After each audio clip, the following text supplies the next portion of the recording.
நம்மகிட்ட Vivo T1 mobile ஒன்று இருக்கு. இது ஞாயிற்றுக்கிழமை சந்தையில் 1000 ரூபா சொன்னாங்க. நான் 800 ரூபா கொடுத்து வாங்கிட்டு வந்திருக்கேன். இதுல என்ன ஃபால்ட் இருக்குன்னு கேட்டதுக்கு அந்த அண்ணா சொன்னாரு, இந்த சார்ஜ் போற பின் மட்டும் தான் இருக்காது தம்பி, மற்றபடி மொபைல் நல்லா தான் இருக்கு, எடுத்துட்டு போ அப்படின்னாரு. நானும் நம்பிக்கையோட வாங்கிட்டு வந்துட்டேன். நாம பிரிச்சு பார்க்கலாம் இதுக்குள்ள என்ன இருக்கு என்ன இல்லைன்றது.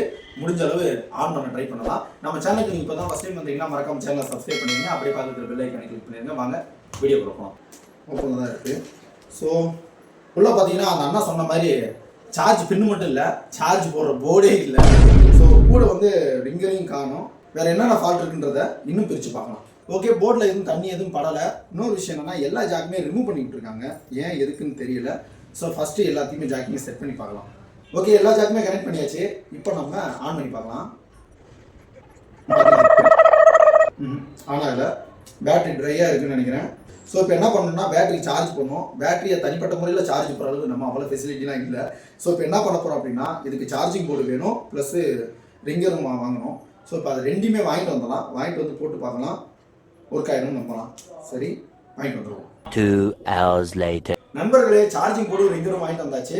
ஸோ இப்போ இன்ஸ்டால் பண்ணி பார்க்கலாம். ஓகே, சார்ஜிங் போர்டை பர்ஃபெக்டாக இன்ஸ்டால் பண்ணியாச்சு. இப்போது ரிங்கர் செட்டை வந்து இன்ஸ்டால் பண்ணிடலாம்.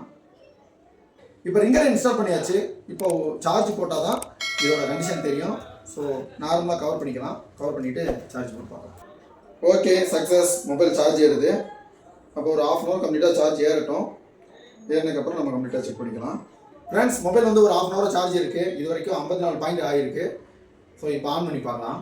ஃப்ரெண்ட்ஸ், மொபைல் வந்து ஆன் ஆயிடுச்சு. ஆனால் பாஸ்வேர்டு கேட்குது. இப்போ என்ன பண்ண போகிறோம் அப்படின்னா எல்லா ஸ்க்ரூவையும் போட்டுட்டு அப்புறம் பாஸ்வேர்டெலாம் ரீசெட் பண்ணிக்கலாம்.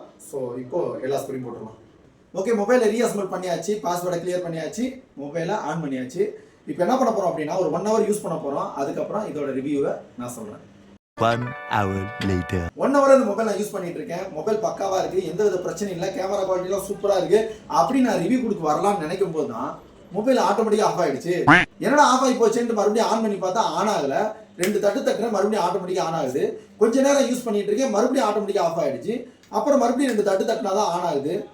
ஆனால் ஃபோன் பேசிக்கிட்டு இருக்கும் போதெல்லாம் எதுவுமே ஆஃப் ஆகலை. ஆனால் மொபைல் சும்மா கையில் வச்சிருக்கும் போது மட்டும்தான் ஆஃப் ஆகுது. இது என்ன கம்ப்ளைண்ட்டு ஏதுன்னு எனக்கு தெரியல. உங்களுக்கு தெரிஞ்சால் தயவு செஞ்சு கமெண்ட்ல சொல்லிடுங்க. இந்த மொபைலுக்கு கிட்டத்தட்ட ஒரு 1600 ரூபா வரைக்கும் செலவு பண்ணியிருக்கோம். செலவு பண்ண வரைக்கும் ஒர்த்து தான், மொபைல் பக்காவாக இருக்குது. ஆனால் இந்த ஆனாய் ஆஃப் ஆகுதா என்னன்னு தெரியல. சரி, ஓகே, இந்த வீடியோ உங்களுக்கு பிடிச்சிருக்குன்னு நம்புறேன். பிடிச்சிருந்தா லைக் பண்ணுங்கள், கமெண்ட் பண்ணுங்கள், ஷேர் பண்ணுங்கள். மறக்காமல் பிரபு கண்டவரை சப்ஸ்கிரைப் பண்ணிடுங்க. நெக்ஸ்ட் இதே மாதிரி இன்னொரு வீடியோவில் மீட் பண்ணலாம். மொத்தத்தில் இந்த மொபைலுக்கு செலவு பண்ணது சரியாக தப்பான்னு தெரியல.